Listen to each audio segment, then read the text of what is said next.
Tudo bem, pessoal? Vamos para a palavra de novo? Eu queria estudar com vocês hoje a história de Jó. Você se acha melhor do que Jó? Pensa sobre isso. Quando você escuta tudo pelo que Jó passou, como é que você se avalia quando você se compara com Jó? Como é que está esse teu coraçãozinho aí? Pensa sobre isso um pouquinho para avaliar o teu coração. Mas hoje eu queria falar com vocês e queria dar uma mexida em tudo o que você já ouviu sobre Jó. Eu queria ver a história de Jó numa perspectiva diferente. Eu queria aí, talvez eu vá fazer uma bagunça na tua cabeça aí, tá? Porque talvez você vai misturar tudo aí, tá? Então aperte os cintos aí e vamos nessa jornada para estudar um pouquinho sobre Jó. Então abre tua Bíblia comigo lá em Jó, capítulo 1, versículo 1 a 3. Vamos começar a ler, Vamos começar lá bem do primeiro capítulo para a gente ver toda a história de Jó. Havia um homem na terra de Uz, cujo nome era Jó, homem íntegro e reto, temente a Deus e que se desviava do mal. Nasceram-lhe 7 filhos e 3 filhas. Possuía 7.000 ovelhas, 3.000 camelos, 500 juntas de bois e 500 jumentas. Era também muito numeroso o pessoal a seu serviço, de maneira que esse homem era o maior de todos os do Oriente. Então anota aí, deixa gravado esse número aqui, tá? Que está registrado bem no comecinho aqui, de filhos e filhas e dos animais todos.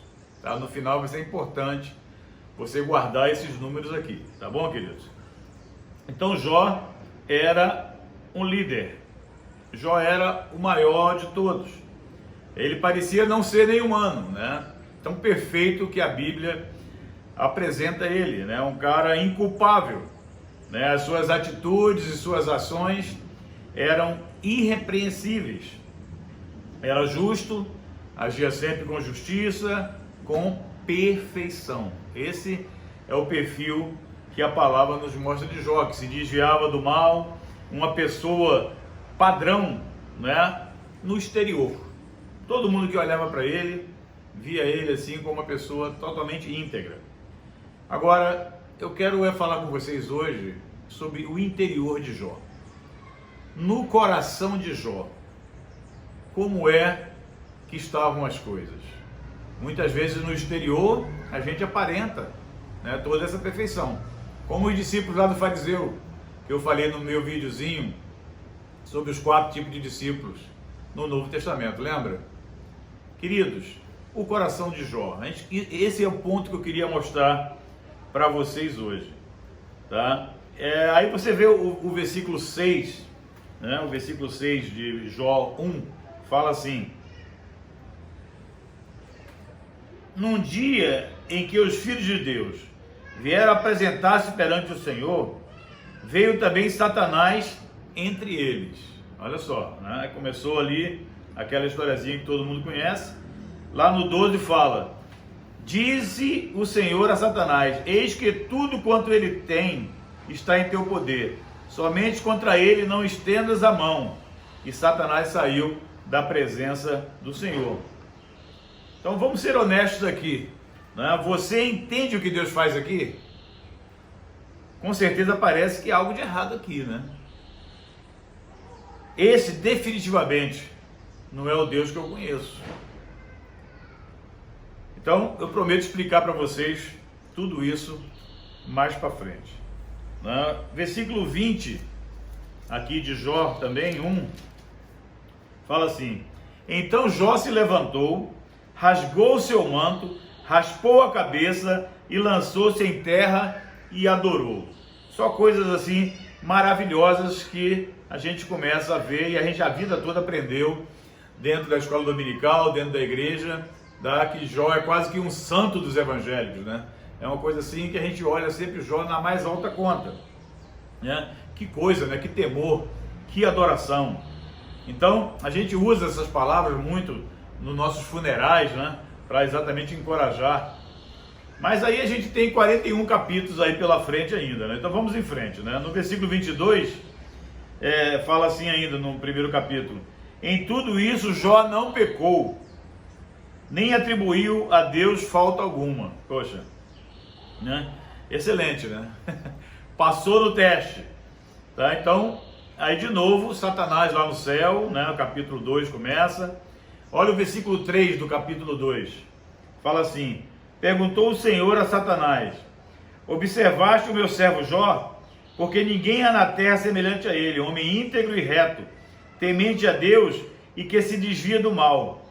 Ele conserva a sua integridade, embora me incitaste contra ele para consumir sem causa.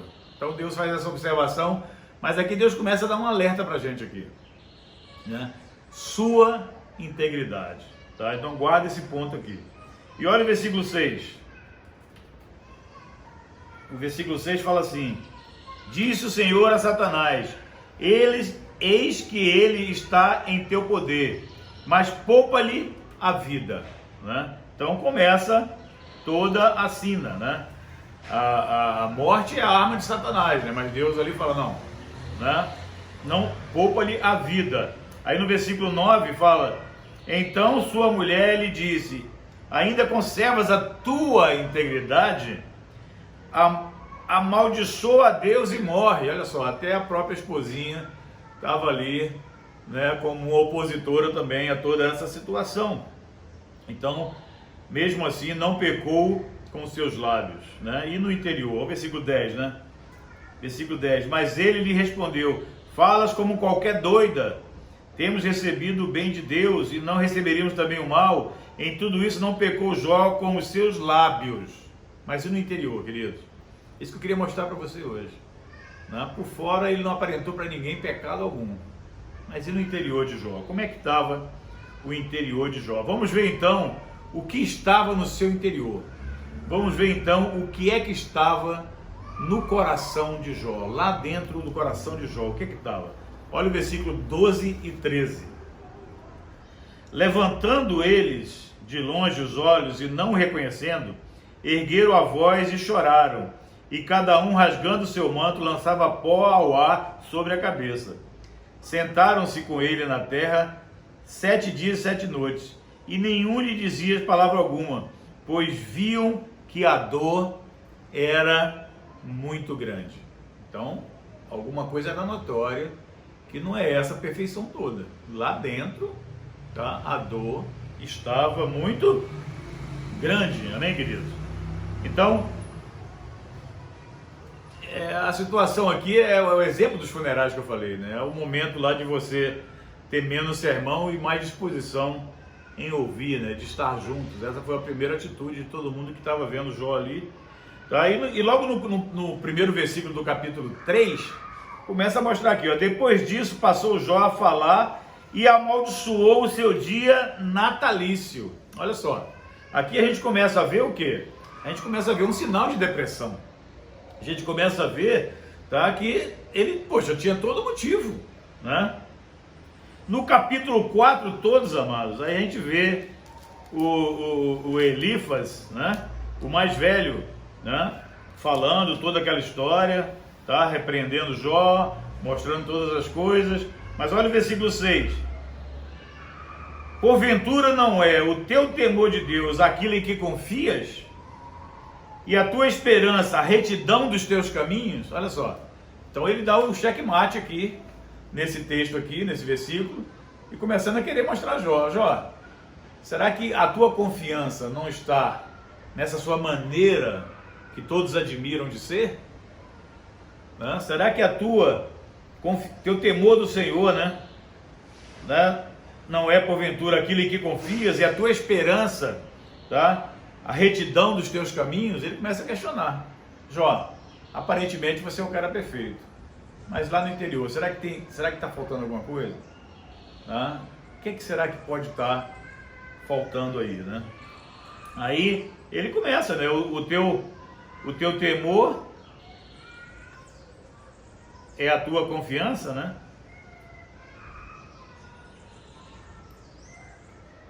Então, queridos,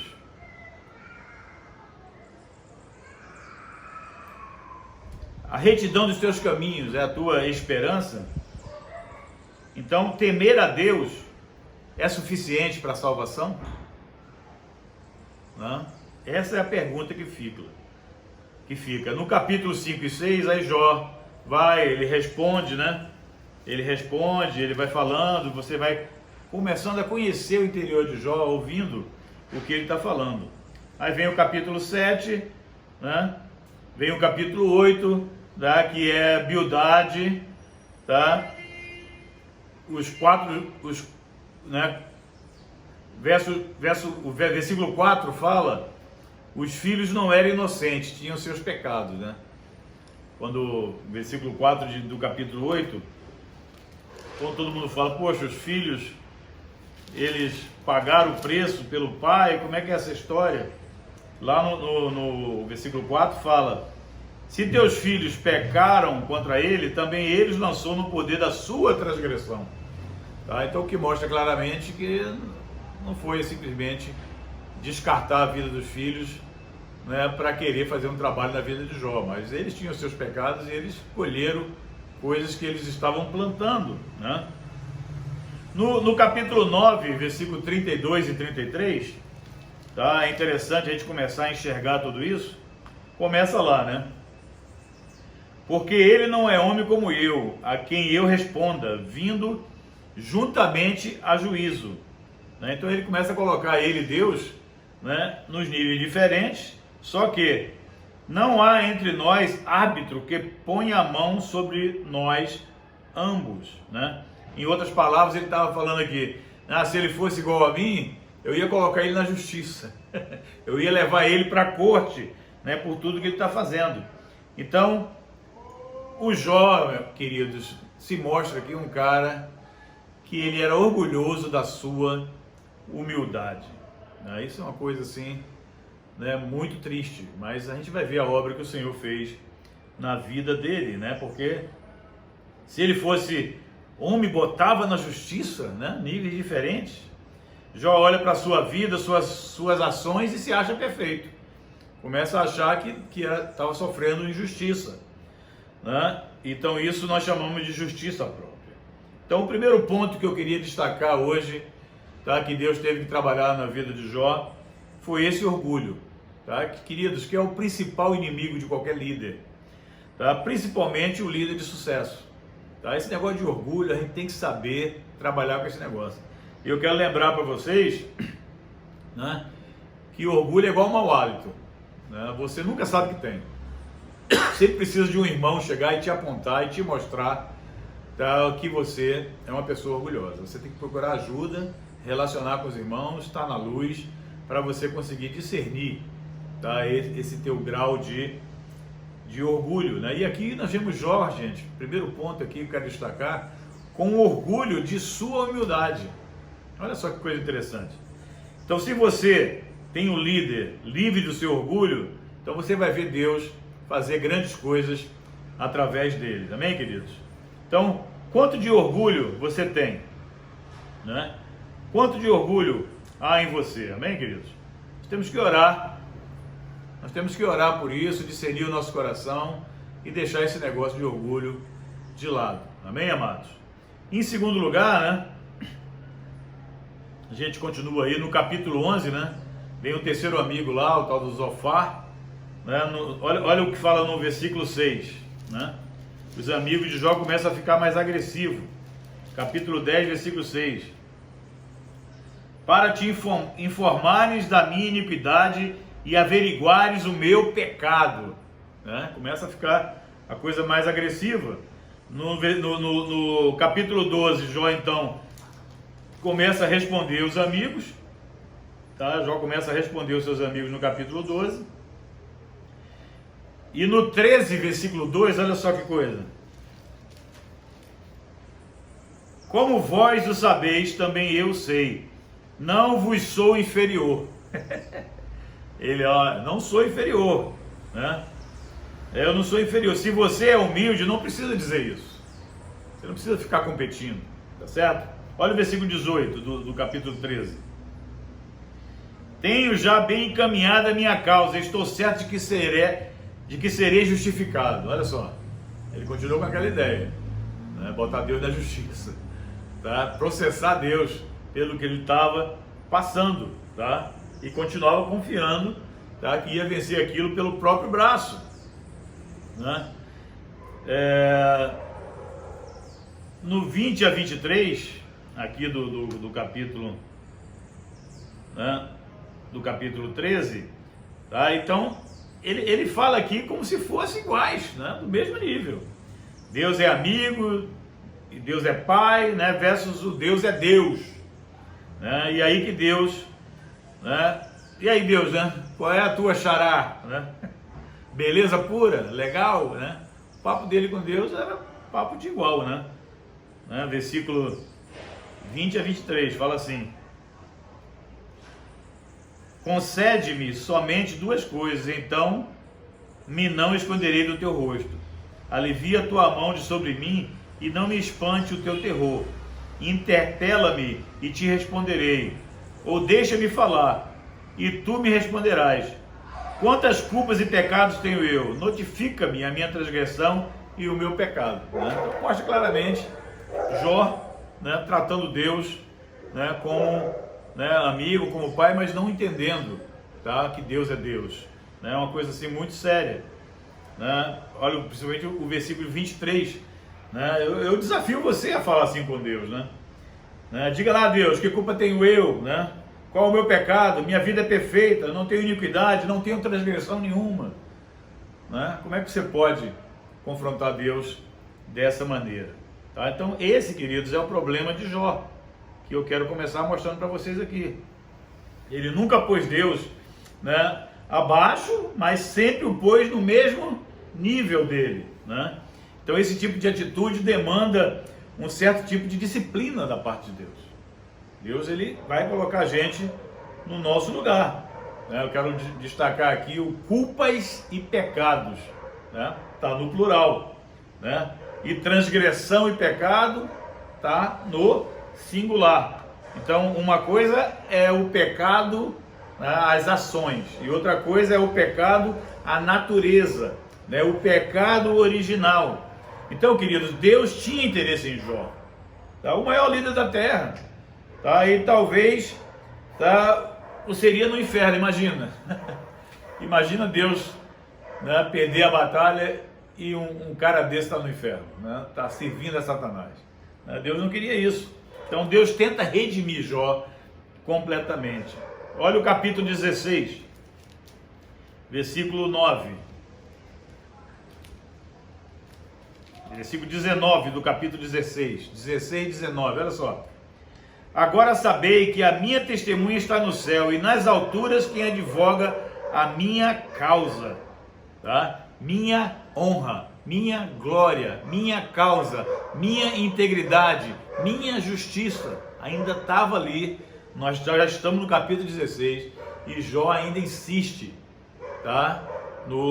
Na sua perfeição, tá? No seu exterior, aquilo que ele conseguia mostrar para as pessoas, tá? Que ele aparentemente era. Olha no capítulo 19, versículo 9, fala: da minha honra me despojou e tirou-me da cabeça a coroa. Minha honra, tá? Minha glória. Queridos, tem mais de 600 perguntas, tá, em Jó sem resposta, tá? Eu faço esse desafio para você. Dá para você brincar aí uns 3 anos seguidos no teu devocional, tentar descobrir, tá, resposta no Novo Testamento para essas 600 perguntas de Jó sem resposta. Você vai ficar fascinado com essa relação no Velho Testamento, o Novo Testamento. O Novo Testamento, tá, é o Velho revelado, o Velho Testamento é o Novo escondido. Você vai ficar fascinado com isso. Então eu desafio você a fazer essa devocional. 600 perguntas não respondidas em Jó, tá, que você vai achar a resposta no Novo Testamento. É um exercício fantástico que eu aconselho para você, tá? Você vai aprender muito com isso. Tá? Por exemplo, vamos falar só de um aqui. Abre comigo lá em 1 Pedro 5,4. 1 Pedro 5,4. Vamos lá juntos. 1 Pedro. Peraí, 1 Pedro 5,4.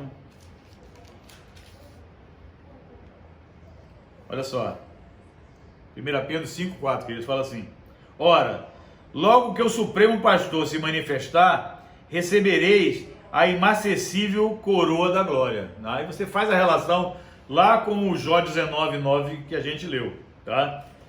Então, é uma coisa assim fascinante, tá? Então, só uma dicasinha para você. Tem mais aí 599 para você brincar, tá bom? Vamos lá então, vamos voltar para Jó. Vamos voltar para Jó no 19 ainda, tá? Jó começa, amados, a descobrir.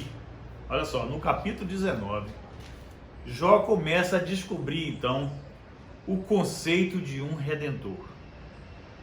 Né? Olha só, 19, versículo 25, fala assim: porque eu sei que o meu redentor vive, e por fim se levantará sobre a terra. Olha só, chegamos aqui no capítulo 19, depois de todas aquelas idas e vindas, para Jó começar. Peraí, tem uma coisa aí que está faltando, tá? A minha integridade só não vai resolver, isso não vai me salvar. Quem vai me salvar, eu sei que vive e que por fim se levantará sobre a terra.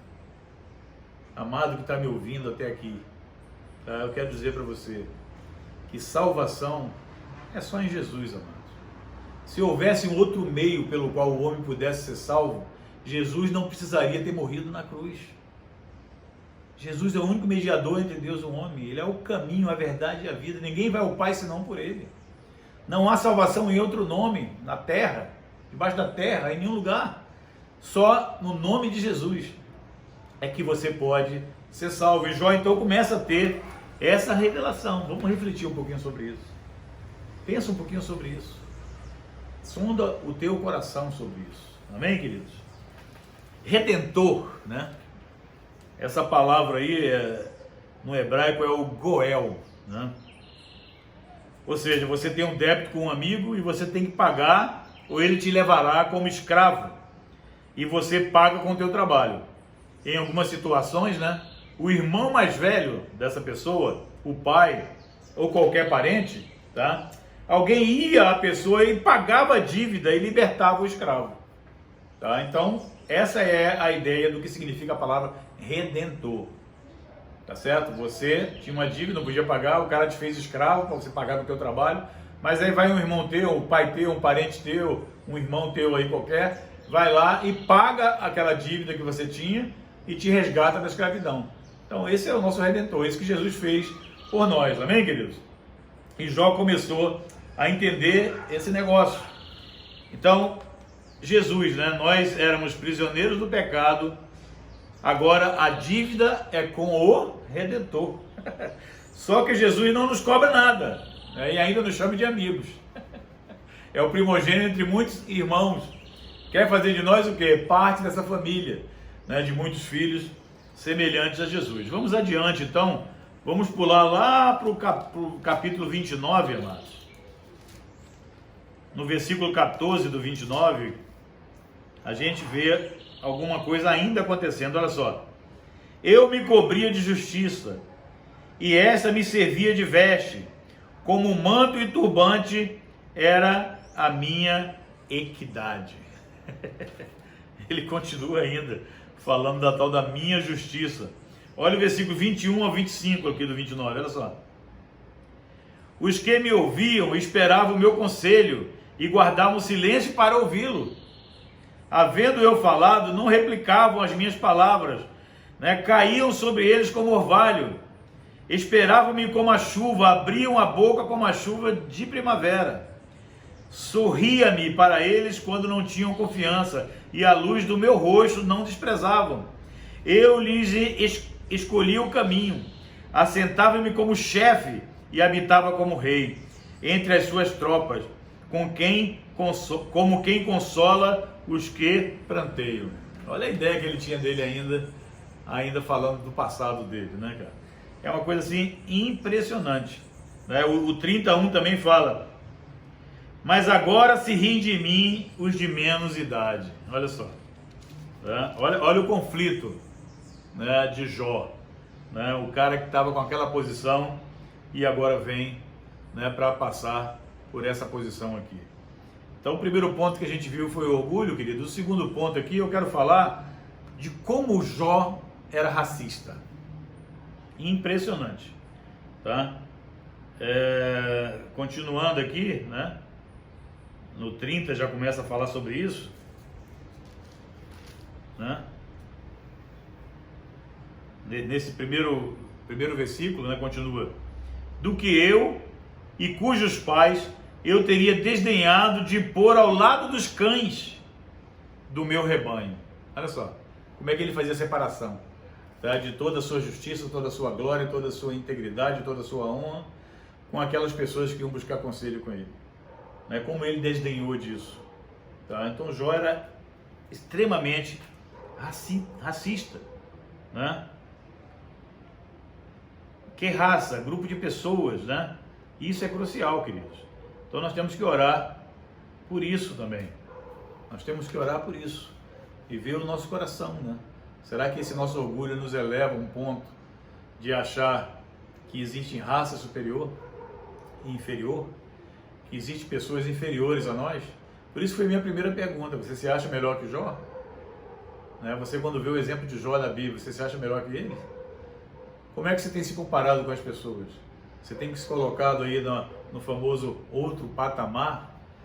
Gente, o clímax do orgulho, do racismo, você fazer separação entre o que você é, tá, e entre o que uma outra pessoa é. Eu não estou nem falando aqui de cor, não estou falando aqui de nacionalidade, mas eu estou falando da questão da superioridade que você se apresenta, tá, e tratando as outras pessoas, tá, de forma inferior, achando sempre que você é melhor, tá? Olha o problemão, cara. Além do orgulho, tá, esse racismo, tá, esse sentimento de superioridade, tá, diante dos outros. Amém, queridos? E partindo para o terceiro lugar, vamos ver então mais alguns versos, né? Vamos voltar lá para o 6, em Jó 6, versículo 28 e 29 de novo aqui, vamos ver? Tá, eu quero agora falar de um outro ponto importante. Jó 6, 28 e 29. Fala assim: tornai a julgar, vos peço, e não haja iniquidade. Tornai a julgar, e a justiça da minha causa triunfará. A iniquidade na minha língua, não pode o meu paladar discernir coisas perniciosas? Tá? Então, vamos fazer aqui, tá? E começar a entender, né? Lá, né? A justiça da minha causa triunfará, tá? Ele estava assim, mas vamos lá no 27, versículo 3 a 6. Jó 27, 3 a 6. Fala assim: enquanto em mim estiver a minha vida e o sopro de Deus nos meus narizes, nunca os meus lábios falarão injustiça, nem a minha língua pronunciará engano. Longe de mim que eu vos dê razão, até que eu expire. Nunca afastarei de mim a minha integridade. A minha justiça me apegarei e não alagarei. Não me reprova, né? Então você demonstra aqui, né? Jó demonstrava aqui o quê? Que ele não precisa de Jesus. Ele não precisa, ele é o top dos tops. Já viu aquela pessoa que não precisa de Jesus? Você fala de Jesus para ela e fala assim: poxa, cara, essa palavra é boa lá para o meu sogro. Você tinha que falar isso para o meu sogro, né? Mas para ela nunca é boa. A pessoa não precisa de Jesus, né? Então, querido, para esse tipo de gente, tá? O que você faz, tá? E não o que você é o que é importante. Tá? Assim era Jó, tá? O que ele fazia que era importante, não o que ele era. O exterior é importante e não o interior. Amém, queridos? Então, que obra é essa que Deus fez na vida de Jó? Minha integridade, minha justiça, tá? Então, no capítulo 31, tá? Começa ali, né? Começa a falar serás condenado pelos teus atos, mas a salvação depende do que está no teu coração e não dos teus atos. Tá? E Jó demorou para perceber esse negócio.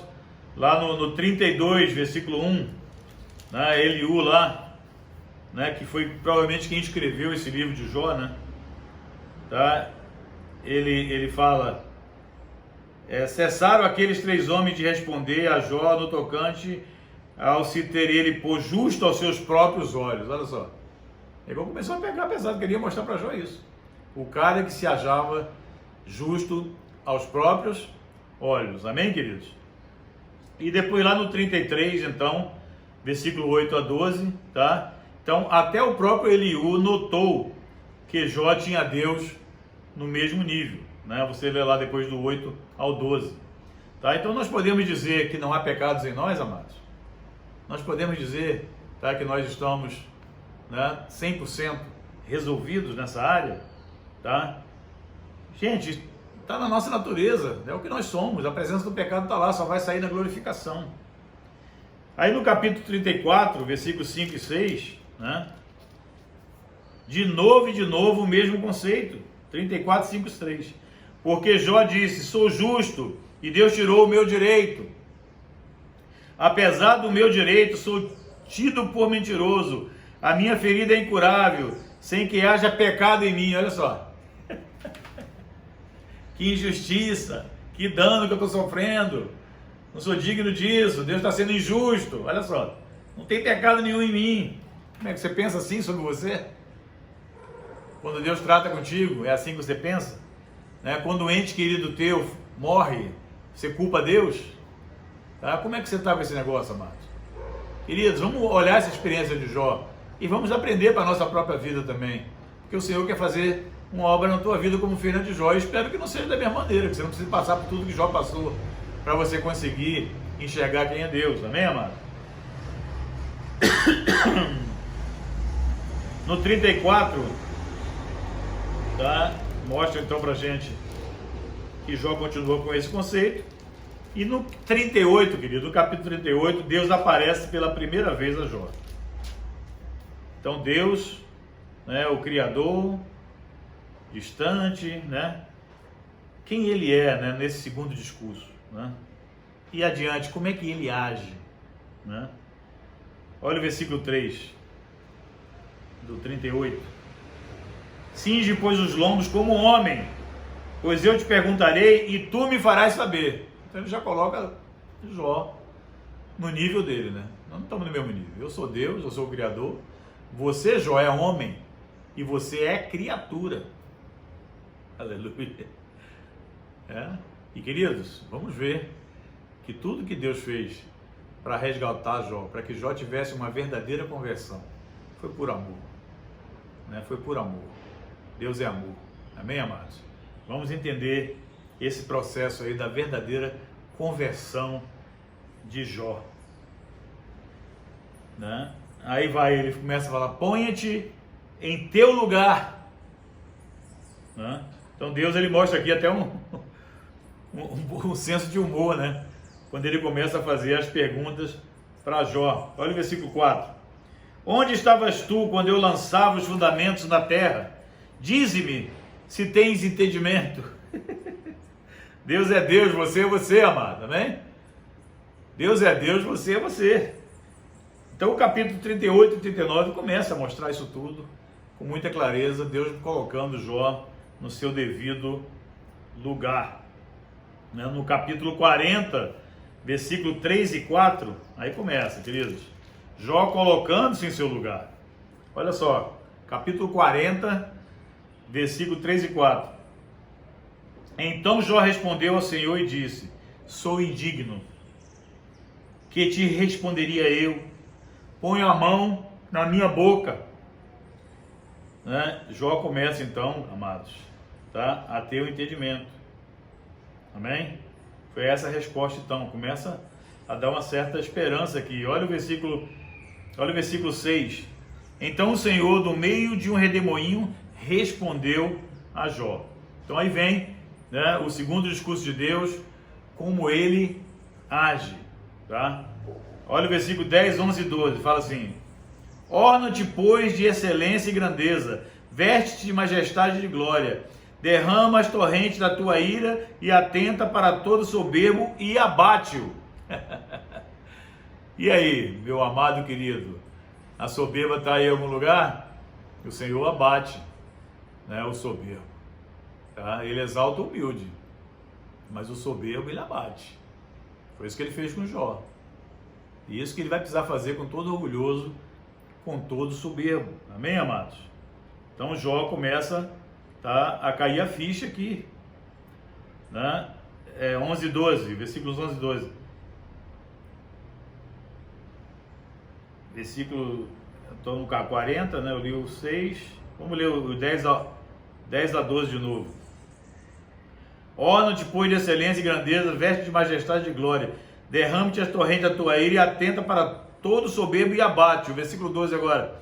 Olha para todo soberbo e humilha-o, calca aos pés os perversos no seu lugar. Jó então começa a ver que ele sozinho não dá conta não, não dá conta não. Olha o 13 e o 14 também. Cobre-os juntamente no pó, encerra-lhes o rosto do sepulcro. Então também eu confessarei a teu respeito, que a tua mão direita te dá vitória. Amém, queridos? Isso aí é a obra que o Senhor começa a fazer na vida de Jó. E lá no capítulo 41, né, as últimas palavras de Deus, olha o versículo 33 e 34. Na terra não tem ele igual, pois foi feito para nunca ter medo. Ele olha com desprezo tudo que é alto, é rei sobre todos os animais orgulhosos. A ficha está caindo, Jó. Olha o 4 e o 5 do capítulo 42 agora. Escuta-me, pois, havias dito, eu te falarei, eu te perguntarei e tu me ensinarás. Aí ele começa, queridos, olha só que coisa tremenda. Versículo 5. Eu te conhecia só de ouvir, mas agora os meus olhos te veem. Aleluia. Eu lembro desse momento na minha vida. Eu lembro desse momento na vida de vários heróis da fé na Bíblia e outros heróis da fé que a gente estuda. Todos nós, amados, precisamos chegar nesse momento de reconhecer o nosso pecado, que nada mais é do que ter um coração contrito. Um coração contrito onde Deus habita, amados. Tá? O coração contrito é aquela pessoa que conhece seu pecado. Deus habita no mais alto e sublime trono, mas habita também com o contrito de coração. Então lá em cima, queridos, é muito longe, você não vai conseguir atingir. Tá? Então se você quer habitar com Deus, tenha um coração contrito, um coração de quem conhece, né, o seu pecado. Né? E eu te conhecia só de ouvir, mas agora os meus olhos te veem. Então Jó mais humilde, né, pedindo permissão para falar. Então, queridos, o que era o Jó, amados? Jó era um cristão nominal, queridos. Era como muitos católicos e evangélicos hoje. Era um religioso. Tá? Ele vivia do exterior. O interior dele era todo arrebentado. Era um discípulo de fariseus. Né? Um chamado sepulcro caiado.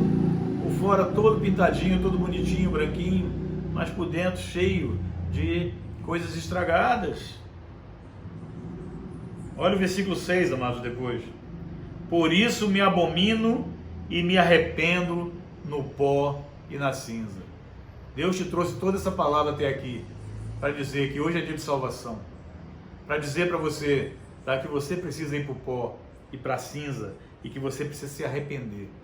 Arrependimento, querido, não é remorso, não é um sentimentozinho ruim pelo que você tem feito, pelo que você tem sido, tá? Mas é uma mudança de atitude interior.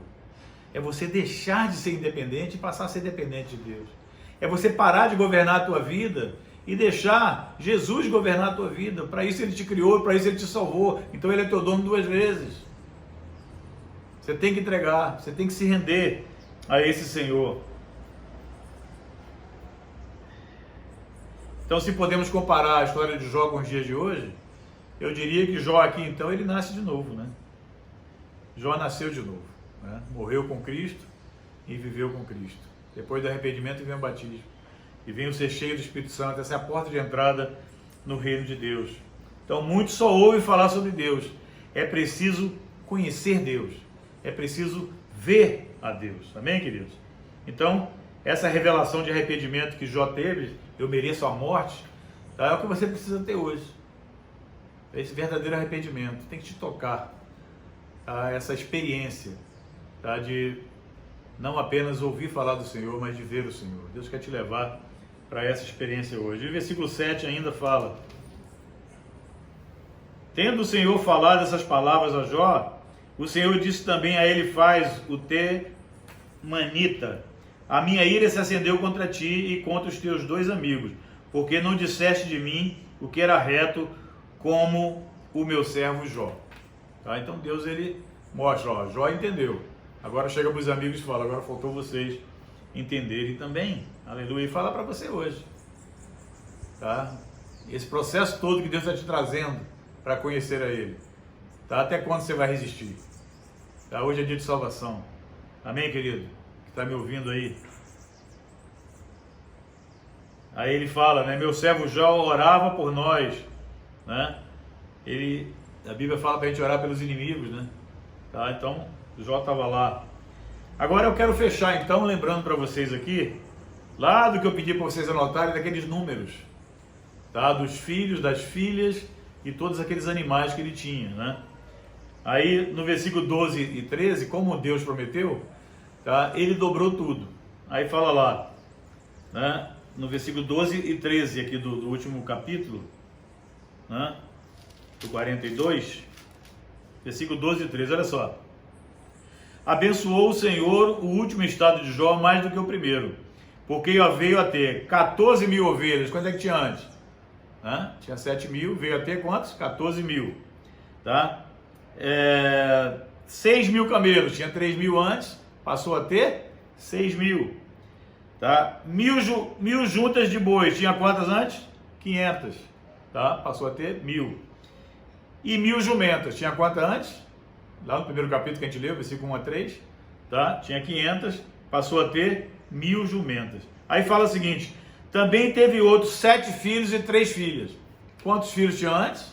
7. Quantas filhas? 3. Ué, mas por que não dobrou também? Tá? Por que não dobrou também? E os filhos? Por que não dobraram? Porque no céu, queridos, tá? Na eternidade, ele tem 14 filhos e 6 filhas. Porque aqueles que morreram lá, tá? Ainda conta. Amém, amados? Ainda conta. Então, na realidade, dobrou também o número de filhos e filhas. Amém? Porque o homem, né, depois de que morre, se torna eterno também. Amém, queridos? Então, né, com o Senhor, tá, estão aquelas pessoas que morreram em Cristo, né, estão com Ele. Né? Por isso Jesus foi no Hades para trazer cativo o cativeiro. Amém, amados? Então, os seus filhos são um investimento eterno. Você aí que já perdeu, né, algum filho, né, ou pequenininho, ou já grande, ou até mesmo no teu ventre, tá, aquele aborto espontâneo que teve, tá, saiba, tá, que para o Senhor, tá, são um investimento eterno, estão lá, amém, queridos? Então as coisas materiais passam, tá? Não vou nem entrar aqui nesse detalhe desses números, né? Os hebreus têm muitas coisas sobre números, mas não vamos ficar nisso hoje. Amém, queridos? Mas vamos ver que coisa interessante. E outro detalhe interessante que eu destaco para terminar é que Deus falou para Satanás, né, que podia tocar em tudo menos em Jó. E ele não falou especificamente a esposa de Jó. E a esposa de Jó não foi tocada, tá? Porque ela ficou com ele sempre, foi ela que teve esses outros filhos e filhas. Então, por que Satanás sabia que não podia tocar também na esposa de Jó? Porque Satanás também entende que o princípio de Deus é que o homem e sua esposa é uma só carne. São uma só carne, amados. Tá? Então, tocou em um, tocou em outro. A mulher ficou lá, tá? E passou pela experiência dela, tá? Mas não foi tocada também, tá? Porque até o próprio Satanás sabia que quando ele se comprometeu com Deus a não tocar em Jó, na vida de Jó, tá? Que ele também não podia tocar na vida da esposa de Jó. Amém, meus amados? Faça a tua reflexão, tá? Fica com Deus. Não esquece, tá? Se você ainda não se inscreveu, se inscreve lá no canal. Divulga, né, esse vídeo se você gostou, para o número maior de pessoas que você puder, para a gente atingir os nossos objetivos aqui, de alcançar um número de pessoas suficiente para a gente melhorar a qualidade dos nossos vídeos. Marca lá o sininho, tá, para você receber as notificações, tá, quando tiver um vídeo novo. E não esquece, lá no Spotify também tem os áudios de todas essas ministrações. Fica com Deus e até a próxima. Amém, queridos. Grande abraço.